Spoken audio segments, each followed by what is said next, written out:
Welcome to the 9th tutorial on beginning HTML. This is going to be a quick tutorial. I just wanted to talk about nested elements.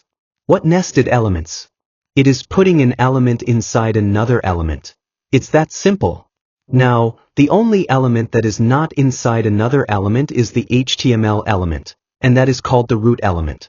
But then we would say that the head element and the body element are both nested inside the HTML root element. Within the head element and body element, you can obviously put other elements inside those elements. The P element here is nested inside the body element, and we would call this the child element, and the body element is the parent element. So, the body element is the parent element, and the P element is the child of the body element. That's how that works. It's always good to put the starting and closing tag inside the parent element. What we don't want to do is start a closing tag here and then put the closing P tag outside the closing body tag. That's called a mismatched element and is not a good idea. You'll start to encounter a lot of problems if you do that.